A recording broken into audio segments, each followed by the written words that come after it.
أعوذ بالله من الشيطان الرجيم. بسم الله الرحمن الرحيم.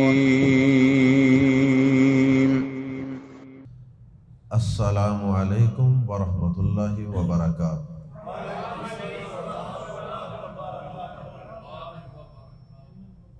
سورۃ المائدہ آیت نمبر 54 سے 58۔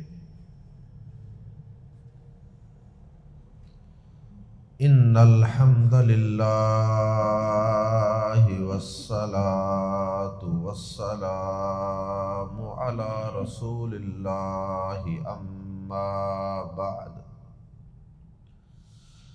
اعوذ باللہ السمیع العلیم من الشیطان الرجیم من ہمزہ ونفخہ ونفثہ۔ یا ایہا الذین آمنوا من یرتد منکم عن دینہ فسوف یأتی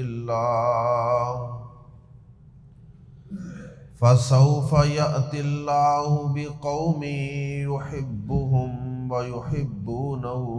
اذلۃ علی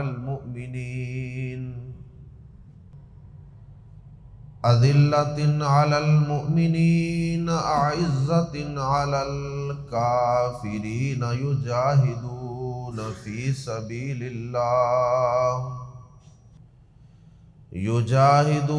فی سبیل اللہ ولا یخافون لومۃ لائم۔ ذالک فضل اللہ یؤتیہ من یشاء واللہ واسع علیم۔ انما ولیکم اللہ ورسولہ والذین آمنوا انما ولیکم اللہ ورسولہ والذین آمنوا الذین یقیمون الصلاة ویؤتون الزکاة وهم راکعون۔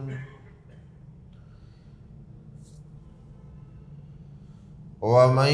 يتول اللہ ورسولہ والذین آمنوا فإن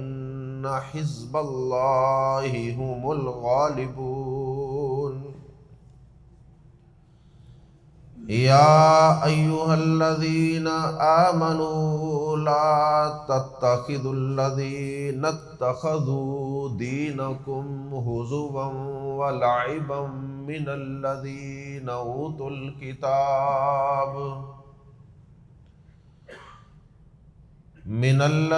اوتوا الکتاب من قبلکم والکفار اولیاء واتقوا اللہ ان کنتم مؤمنین۔ وَإِذَا نَادَيْتُمْ إِلَى الصَّلَاةِ اتَّخَذُوهَا هُزُوًا وَلَعِبًا ذَلِكَ بِأَنَّهُمْ قَوْمٌ لَا يَعْقِلُونَ۔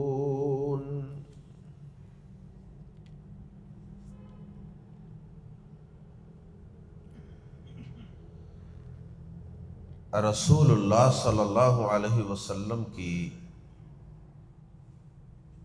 وفات کے بعد مکہ، مدینہ اور بحرین ان تین علاقوں کو چھوڑ کر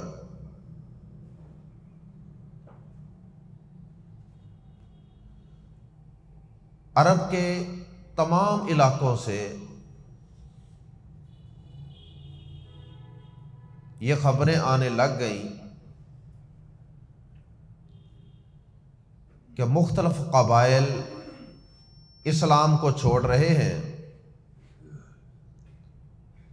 اسلام سے مرتد ہو رہے ہیں۔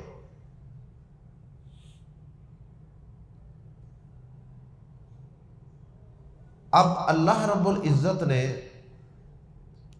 یہ آیات تو اتاری تھی رسول اللہ صلی اللہ علیہ وسلم کے دور میں، لیکن یہ حالات زیادہ تر پیش آئے تھے رسول اللہ صلی اللہ علیہ وسلم کی وفات کے بعد، اور بطور خاص خلیفہ اول جناب حضرت ابو بکر صدیق رضی اللہ تعالی عنہ کے دور اور آپ کے دور حکومت میں، دور خلافت میں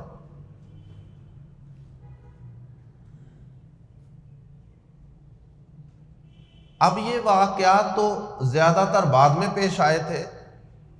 لیکن اللہ پاک نے یہ آیات پہلے ہی نازل فرما دی، اور اللہ پاک کے لیے قبل از وقت کوئی بات بیان کرنا، پریڈکٹ کرنا، پیشین گوئی کرنا کوئی مشکل نہیں ہے، کیونکہ وہ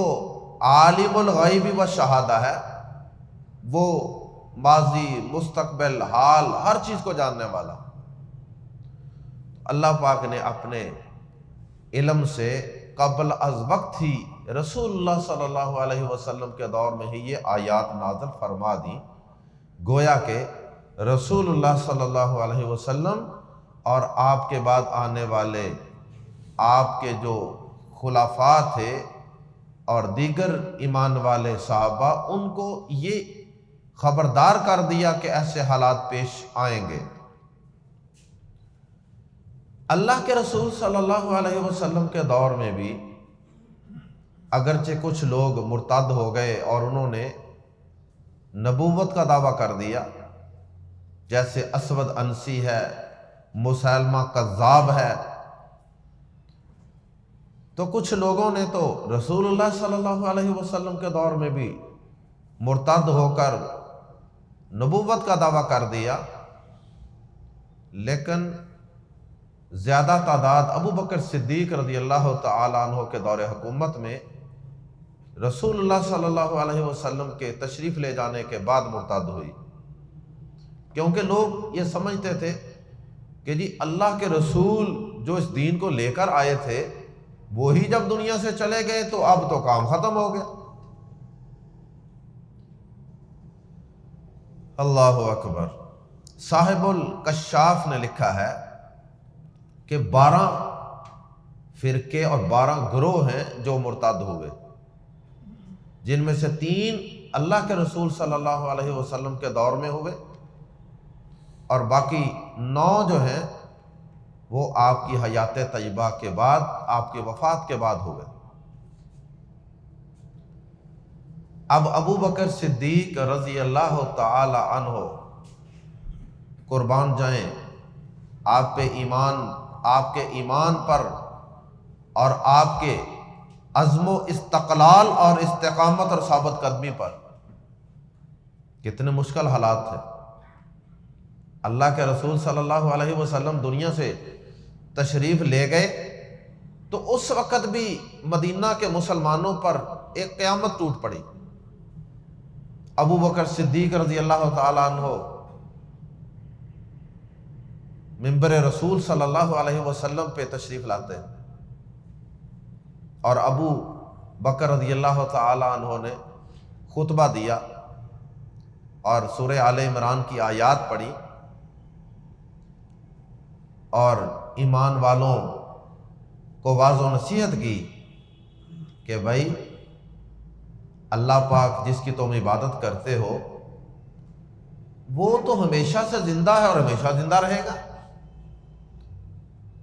اللہ کے رسول صلی اللہ علیہ وسلم تو ایک رسول تھے، ایک میسج اور پیغام پہنچانے والے تھے، تو آپ پیغام پہنچا کے دنیا سے تشریف لے گئے ہیں۔ آپ کون سا ان کی عبادت کرتے تھے؟ جو آپ گئے ہیں تو اب ان کی عبادت ختم۔ تو وہ تو ایک پیغام پہنچانے والے تھے، اللہ زندہ ہے، ہمیشہ زندہ رہے گا۔ تو بہرحال انہوں نے قرآن مجید کی سورہ آل عمران کی آیات کی تلاوت کی، وما محمد الا رسول قد خلت من قبلہ الرسل افإن مات او قتل انقلبتم علی اعقابکم، کیا اگر اللہ کے رسول فوت ہو جائیں گے یا شہید کر دیے جائیں گے تو کیا تم اپنے قدموں پر پھر جاؤ گے، مرتد ہو جاؤ گے، دین چھوڑ دو گے؟ بہرحال یہ وہی ابو بکر صدیق رضی اللہ تعالیٰ عنہ ہے جنہوں نے امت کو ایسے مشکل حالات کے اندر سنبھالا دیا، حوصلہ دیا، کھڑے کیا۔ اور پھر یہی ابو بکر صدیق رضی اللہ تعالیٰ عنہ ہیں جنہوں نے بعد میں جب لوگ اللہ کے رسول صلی اللہ علیہ وسلم کے وفات کے بعد مختلف قبائل مرتد ہونے لگے تھے، دور دراز سے خبریں آنے لگیں مدینہ منورہ میں کہ فلاں علاقے کے اندر ایک قبیلہ ہے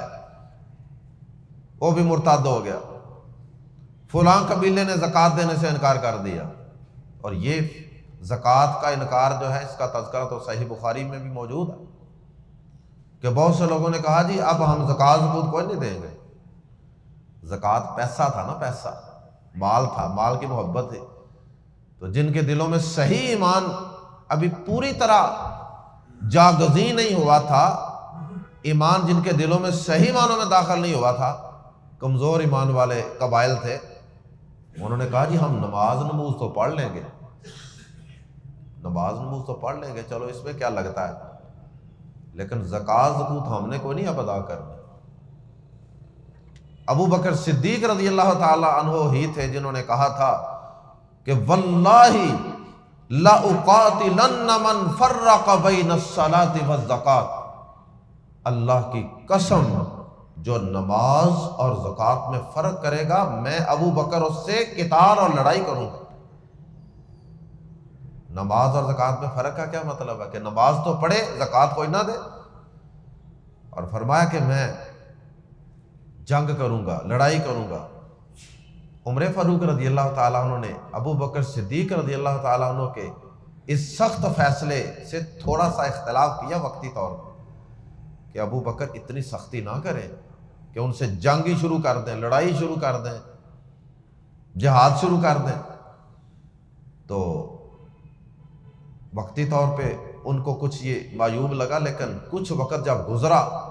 تو پھر عمر فاروق رضی اللہ تعالیٰ عنہ نے بھی تائید کی کہ ہاں ابو بکر تیرا فیصلہ اس وقت شاندار تھا۔ تو بہرحال ابو بکر صدیق رضی اللہ تعالیٰ عنہ نے اپنے انصار و مہاجرین جو جانثار صحابہ تھے رسول اللہ صلی اللہ علیہ وسلم کے، ان سب سے مشاورت کے ساتھ مختلف قبائل جو مرتد ہو رہے تھے ان کے سرکوبی کے لیے مختلف لشکر روانہ کیے، ان سے جہاد کے لیے۔ تو اللہ پاک نے آیات زیر تفسیر میں دین سے پھر جانے والوں، دین سے مرتد ہو جانے والوں کو سرزنش کی ہے، اور ایسے مشکل حالات کے اندر جو ڈٹ جانے والے ہیں اللہ پاک نے ان کے کچھ اوصاف اور خوبیوں کا تذکرہ کیا۔ اور یہ اوصاف سب سے پہلے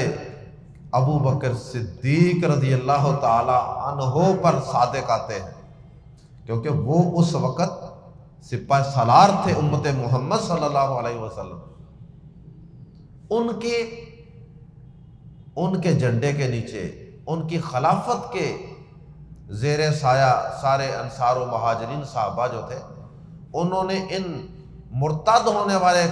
قبائل کی سرکوبی کی، اور خود وہ استقامت کے ساتھ دین پہ ڈٹے رہے مشکل حالات کے اندر۔ کیونکہ جب حالات اس طرح کے بن جائے نا، فلاں بھی گیا جی، وہ ادھر سے بھی خبر آئی ہے وہ بھی مرتد ہو گیا، وہ فلاں نے بھی دین چھوڑ دیا جی، فلاں بھی کافر ہو گیا، فلاں نے زکوٰۃ دینے سے انکار کر دیا، ایسے حالات کے اندر پھر ایک دفعہ بندہ ہل تو جاتا نا اندر سے۔ اللہ کے رسول بھی دنیا سے چلے گئے، تو ایسے حالات کے اندر قربان جائیں ان صحابہ کرام پر جو صحیح مضبوط ایمان والے تھے، جو رسول اللہ صلی اللہ علیہ وسلم کے ساتھ جنگوں میں غزوات میں لڑتے رہے سینہ تان کے، وہ الحمدللہ دین اسلام پر ڈٹے رہے۔ اللہ پاک نے ان کے اوصاف کا بھی تذکرہ کیا۔ آئیے قرآن مجید کے الفاظ میں پڑھتے ہیں، یا ایھا الذین آمنوا، اے لوگو جو ایمان لائے ہو، من یرتدا، اصل میں تھا من، جو کوئی، یرتدا مرتد ہو جائے، پھر جائے، من یرتدا ملا کے پڑھیں گے، من یرتدا جو کوئی پھر جائے، منکم تم میں سے، اے لوگو جو ایمان لائے ہو، تم میں سے جو کوئی پھر جائے، عن سے، دینی ہی، اپنے دین سے، دین اسلام سے۔ ایمان والوں کا دین دین اسلام ہی تھا۔ فا، تو یہ پشین گوئی تھی، قبل از وقت اللہ پاک نے ایمان والوں کو خبردار کر دیا۔ فا، تو جو کوئی اپنے دین سے پھر جائے گا، حدیث ہے نا نبی صلی اللہ علیہ وسلم کی کہ من بدل دینہ فاقتلوہ، جو دین اسلام قبول کرنے کے بعد مرتد ہو جائے اسے قتل کر دو۔ اس لیے ابو بکر صدیق رضی اللہ تعالیٰ عنہ ان کے خلاف جہاد کے لیے قافلے روانہ کرتے تھے، کیونکہ دین اسلام کسی کو اسلام قبول کروانے میں سختی نہیں کرتا، جبر نہیں کرتا، بالکل آزادی ہے، لا اکراہ فی الدین۔ لیکن دین اسلام یہ کہتا ہے سوچ سمجھ کے دین اسلام قبول کرنا، پھر اس کے بعد تمہیں واپس جانے کی اجازت نہیں ہوگی۔ واپس جاؤ گے، مرتد ہوگے، تو اس سے کیا ہوتا ہے؟ ماحول خراب ہوتا ہے، اسلامی ماحول، اسلامی حکومت کا، اسلامی ریاست کا ماحول خراب ہوگا نا۔ وہ بھی مرتد ہو گیا، وہ بھی ہو گیا، وہ بھی پھر گیا، تو ایک مذاق بن جاتا ہے۔ جیسا کہ ہم پڑھ چکے ہیں کہ کافروں نے ایک شرارت کے طور پہ بھی ایسا کیا تھا نا، کہتے تھے صبح اسلام قبول کیا کرو، رات کو کافر ہو جایا کرو، رات کو اسلام قبول کرو، صبح کفر کا اعلان کر دیا کرو، تاکہ یہ دین اسلام جو ہے نا یہ کھیل تماشا بن جائے اور لوگ اس سے متنفر ہونا شروع ہو جائیں۔ دیکھا دیکھی ایک ہوا چل پڑتی ہے نا ایک، تو فرمایا کہ اے لوگو جو ایمان لائے ہو، من یرتد منکم عن دینہ، جو کوئی تم میں سے اپنے دین سے پھر جائے، فاتو، سوفا، ان قریب، یأتی اللہ، یأتی لفظی معنی ہے آئے گا، لیکن آگے قوم ان کے ساتھ بازر بھی ہے، اس لیے ہم اس بازر بھی کا ترجمہ الگ نہیں کرتے اور یأتی کا ترجمہ کر لیتے ہیں آئے گا کی بجائے لائے گا، آئے گا کی بجائے لائے گا، لازم سے متعدی میں بدل دیں، اس کو گرامر کی زبان میں کہتے ہیں لازم سے متعدی میں بدل دیا۔ یأتی اللہ، لائے گا اللہ، بی قومن، ایسی قوم کو، ایسے لوگوں کو۔ اب یہ 5 صفات ہیں دین پہ ڈٹ جانے والوں کے، جو مرتد نہیں ہوں گے، جو دین پہ ڈٹے رہیں گے۔ اور یہ 5 صفات سب سے پہلے ابو بکر صدیق رضی اللہ تعالیٰ عنہ پہ صادق آئیں گے، وہ اس کا مصداق ہیں، اور پھر بعد میں باقی انصار و مہاجرین صحابہ۔ تو کتنے بد نصیب ہیں وہ لوگ کہ جو ابو بکر صدیق رضی اللہ تعالیٰ عنہ جو مرتد ہونے والوں کے خلاف علم جہاد بلند کرنے والے ہیں، انہی کو نعوذ باللہ من ذالک ایمان سے محروم ثابت کرنے کی کوشش کرتے۔ 5 اوصاف، یحبہم، وہ محبت کرے گا ان سے، وَيُحِبُّونَهُ، اور وہ محبت کریں گے اس سے، یعنی اللہ ان سے محبت کرے گا اور وہ اللہ سے محبت کرے گا۔ یہ ایک وصف۔ اذلۃ علی المؤمنین، اذلۃ ذلیل، پست، جھکا ہوا، نرم، اذلۃ نرم، بہت نرم، علی المؤمنین، ایمان والوں پر۔ تیسرا وصف، اعزۃ، عزیز کی جمع، زبردست، سخت، اعزۃ، بہت سخت، علی الکافرین کافروں پر۔ اور چوتھا وصف یجاہدون، وہ جہاد کریں گے، فی سبیل اللہ، اللہ کی راہ میں۔ اور پانچواں اور آخری وصف ولا یخافون، اور وہ نہیں ڈریں گے لومۃ لائم، کسی ملامت کرنے والے کی ملامت سے۔ لومۃ ملامت، لائم ملامت کرنے والے کی، کسی ملامت کرنے والے کی ملامت کی پرواہ نہیں کریں گے۔ 5 اوصاف ہو گئے۔ اللہ اکبر۔ اور یہ اوصاف اللہ پاک نے سورہ فتح کے اندر ان اوصاف میں سے کچھ اوصاف کا وہاں بھی تذکرہ کیا ہے۔ سورۃ الفتح آیت نمبر 29، محمد الرسول اللہ والذین آمنوا،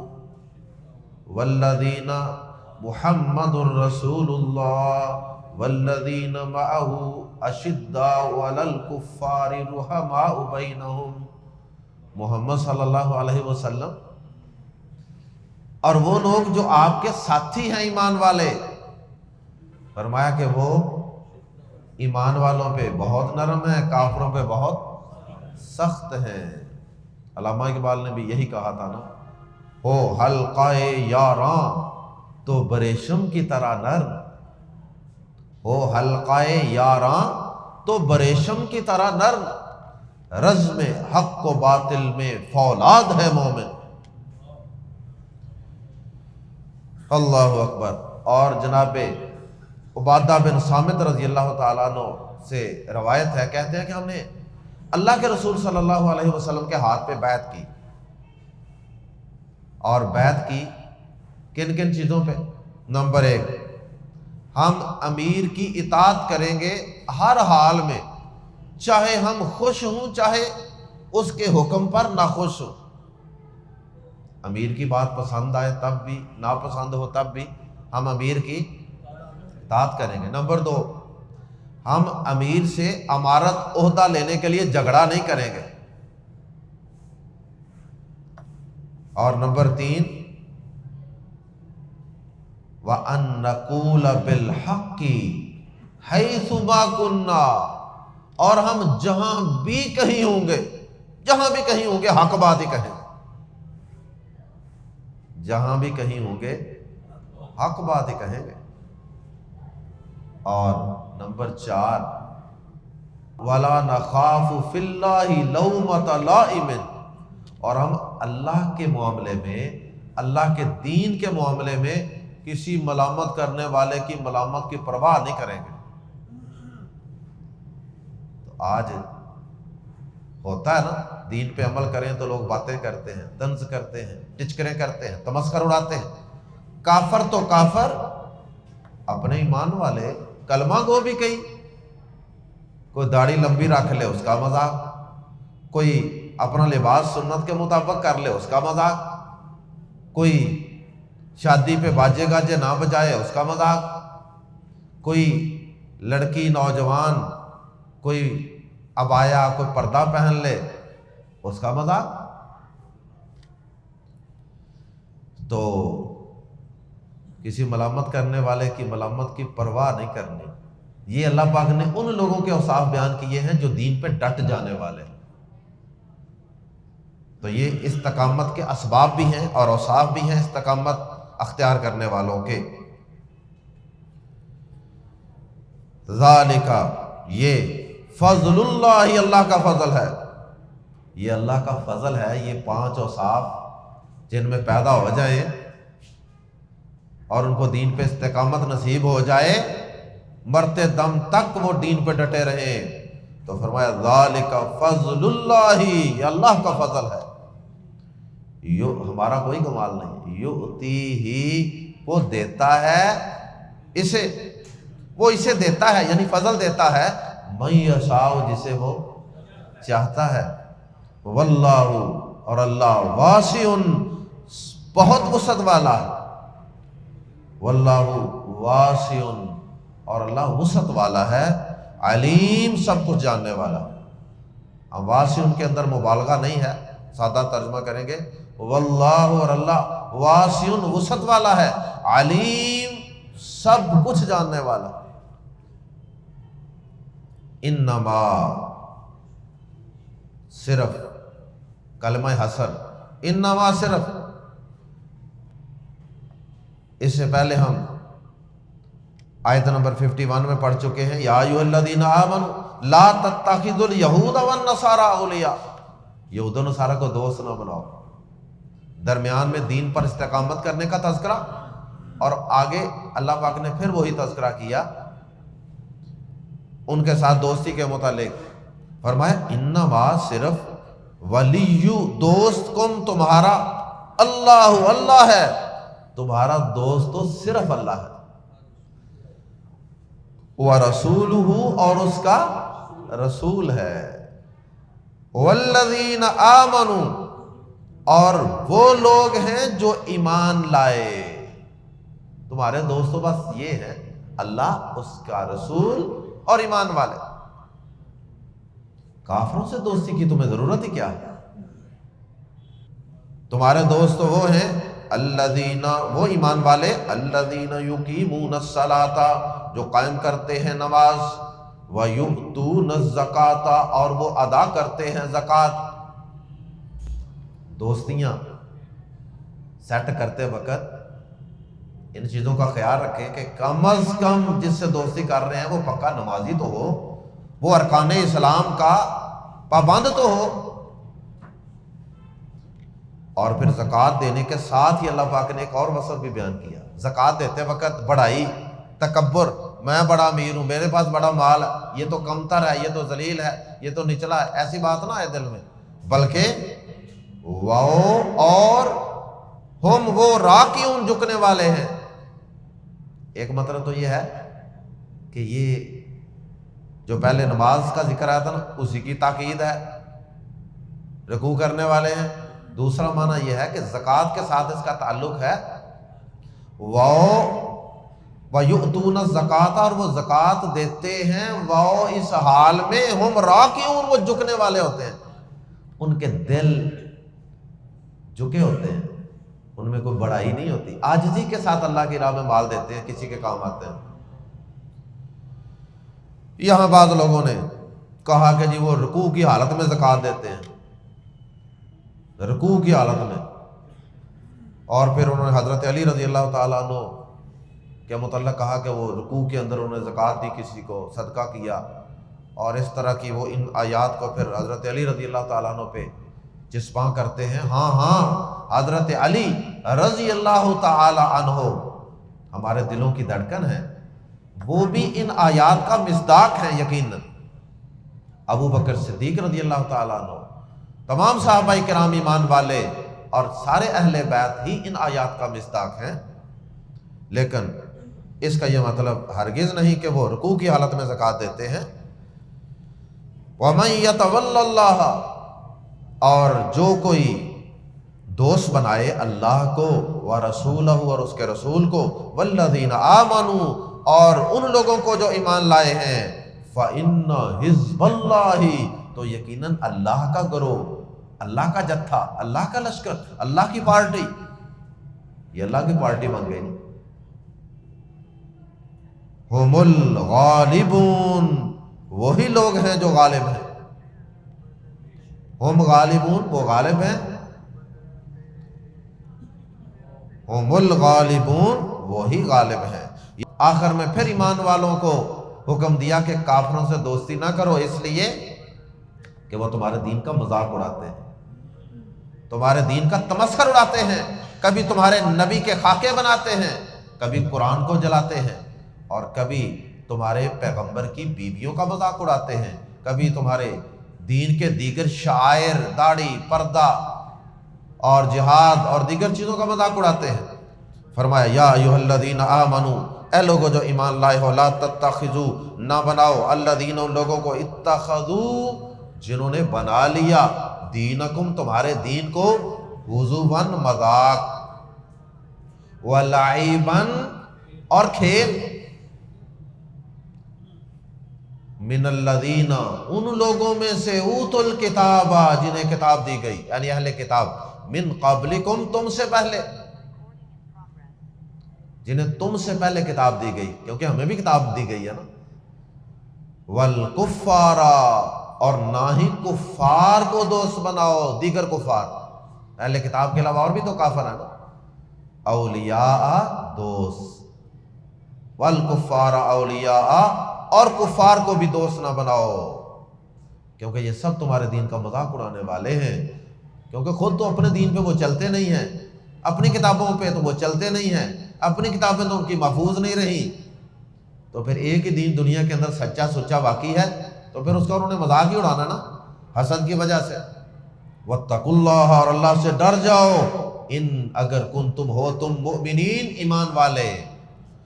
اور مزید ایک مثال بیان کر دی ان کے مذاق اڑانے کی، وَإِذَا اور جب نادیتم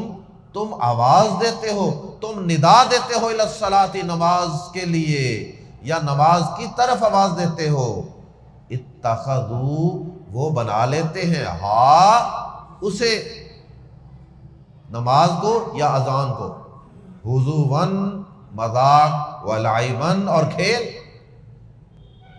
جس طرح کی اذان ہے اس طرح کے جملے بولنے اور نقلیں اتارنی اذان کی، یا اس کے جملے تبدیل کر کے ان کا مذاق اڑانا، ذالک یہ بازر بھی حسد بھی تو ہے نا ان کو، دنیا میں کہتے ہیں کہ کوئی ایسا لمحہ 24 گھنٹے میں نہیں گزرتا جس وقت دنیا کے کسی نہ کسی کونے میں، کسی علاقے میں، کسی پہاڑ، کسی صحرا کے اندر، کسی آبادی کے اندر، کسی شہر، ملک، سمندر کے اندر اللہ اکبر کی صدا نہ گونج رہی ہے۔ ان کافروں کو حسد تو ہونا ہی ہے نا، اشہد ان محمد رسول اللہ صلی اللہ علیہ وسلم کی صدائیں ہر وقت گونج رہی ہیں۔ اور میں نے ایک ریسرچ پڑھی تھی کہ سب سے زیادہ اس کائنات میں گونجنے والی آواز وہ اذان کی آواز ہے۔ تو فرمایا کہ اور جب تم نماز کی طرف آواز دیتے ہو تو وہ اسے مذاق اور کھیل بنا لیتے ہیں، ذالک یہ بازر بھی اس وجہ سے ہے، انہم کہ وہ قوم ایسے لوگ ہیں لا یعقلون جو عقل نہیں رکھتے، جو سمجھ نہیں رکھتے، جو یہ بھی نہیں سمجھتے کہ یہ اللہ کے دین کے شاعر ہیں، چلیں ہمارا ان سے اختلاف صحیح، لیکن یہ اللہ کی طرف سے نازل کردہ دین ہے یا ان کا دین ہے، تو کم از کم اس کا مذاق تو ہم نہ اڑائیں، اس میں اللہ کا تذکرہ ہے، توحید کا تذکرہ ہے، پیغمبر کا تذکرہ ہے۔ تو یہ ایسے لوگ ہیں کہ جو عقل نہیں رکھتے یا جو دین کی سمجھ نہیں رکھتے۔ آخر میں ایک بات بڑی نکتے کی یہ بھی ہے، اللہ پاک نے یہاں بھی کہا وَإِذَا نَادَيْتُمْ إِلَى الصَّلَاةِ جب تم نماز کی طرف آواز دیتے ہو، اور سورۃ الجمعہ میں بھی کہا کہ جب جمعے کی اذان کہی جائے فَاسْعَوْا إِلَىٰ ذِكْرِ اللَّهِ، اللہ اکبر، 2 دفعہ نماز کے لیے، جمعہ کے لیے اذان کا تذکرہ آ گیا نا قرآن میں، ایک دفعہ جمعے کے لیے، ایک دفعہ عام نمازوں کے لیے، پورے قرآن میں کہیں اذان کی کیا ترتیب ہے، کیا الفاظ ہیں، کیا وقت ہے، کوئی کہیں تذکرہ ہے پورے قرآن میں؟ تو اشارہ پھر قرآن کے اندر ہی موجود ہے، قرآن خود بول بول کے بتا رہا ہے کہ میں حدیث کو مانتا ہوں، قرآن تو مانتا ہے حدیث کو، لیکن کچھ لوگ جو اپنے آپ کو مسلمان سمجھتے ہیں لیکن وہ حدیث کا انکار کیے بیٹھے ہیں۔ حدیث کے اندر اذان کے الفاظ ہیں، کلمات ہیں، احکامات ہیں، وقت کیا ہوگا، اقامت کیسے کہی جائے گی، اللہ اکبر۔ تو یہ اذان کا مذاق اڑانے والے کافر، ان کا تذکرہ تھا سبحانک اللہم و بحمدک اشہد ان لا الہ الا انت استغفرک و اتوب الیک۔